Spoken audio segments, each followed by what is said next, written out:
I'm really happy that I did not build this truck when I first brought the wagon body home. If I had done that, this wagon would have an LS1 underneath the hood, it would be sitting on some big axles and some big tires, and I would have wheeled the heck out of it, and it would just be, it would look like a beer can on four wheels at this point. It'd be written off, and I would have destroyed this Willys wagon that I love so much.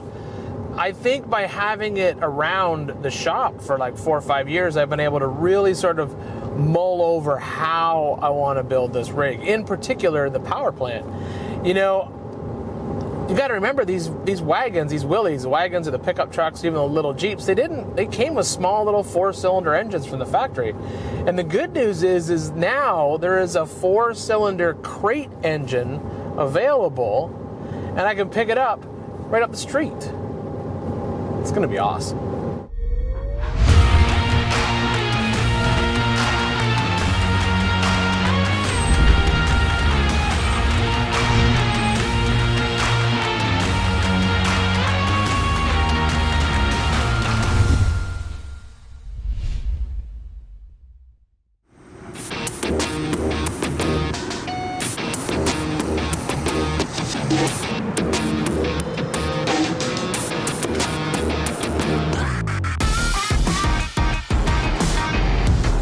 I'm going to pick up the engine for the Willys wagon at my local Cummins service center.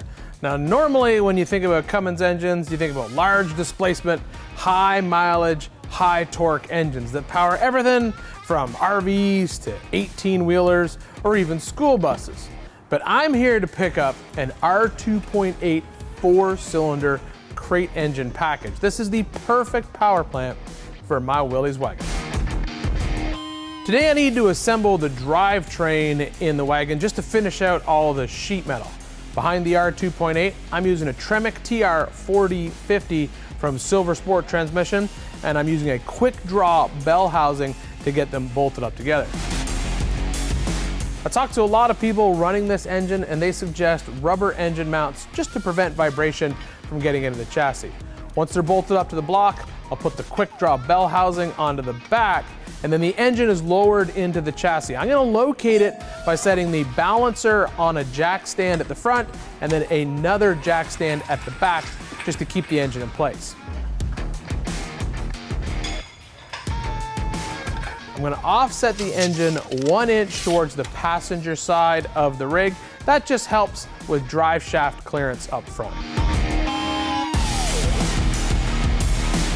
Trans can then be bolted up, and the body is lowered down over the entire drivetrain. I got to build some frame side motor mount plates. I'll just cut them out on the fast cut CNC table, and once I get them all mocked up and tacked together, it goes in for one final test fit before I pull it back out and finish welding.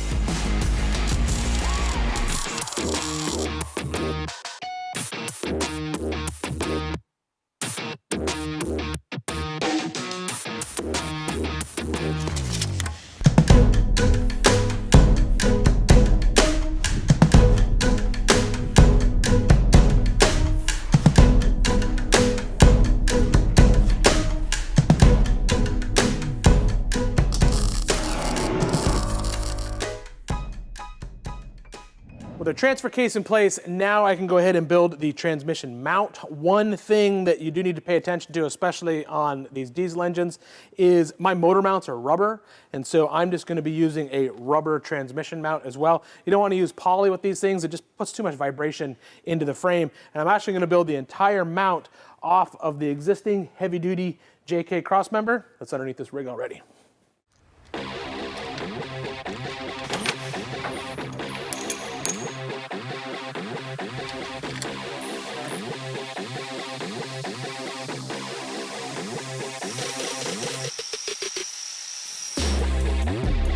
Cut the plates for the transmission mount, and I'll bolt it onto the mount before welding them onto the crossmember.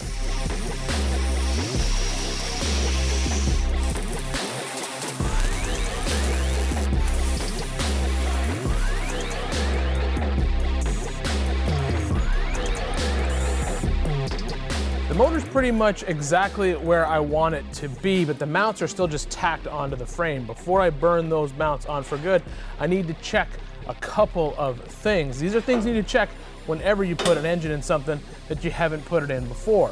First thing I gotta do is check for suspension clearance. So I'll raise the truck up, pull out all of the springs, and then lower the suspension down until it is at what's called full stuff. That means that this would be where the suspension would be at its highest upward travel. If everything clears then we're gonna articulate the front axle just to keep an eye on those front upper control arm mounts. If that's good, then we can finally replace our cardboard transmission tunnel with some real steel.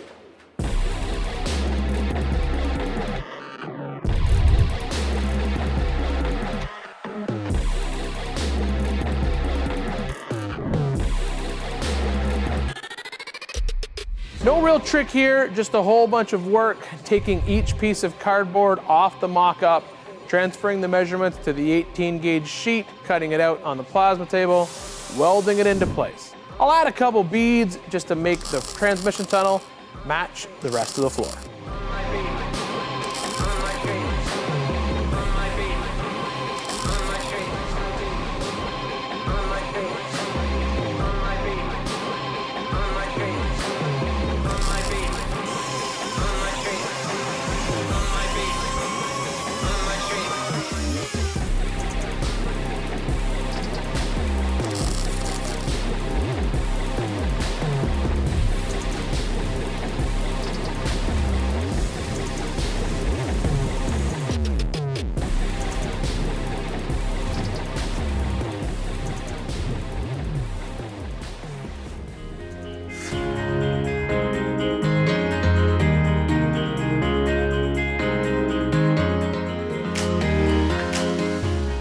I am very happy to finally have a drivetrain in between the frame rails of this JK frame for this Willys wagon, and even more excited that it's the Cummins R2.8. I have been looking for a project to put this engine in for a while, and this, honestly, I think is the perfect one. Setting it back in the firewall, definitely the right decision. Just fits in there perfectly, and then mating it up to a manual transmission, I think really fits this build all the way around.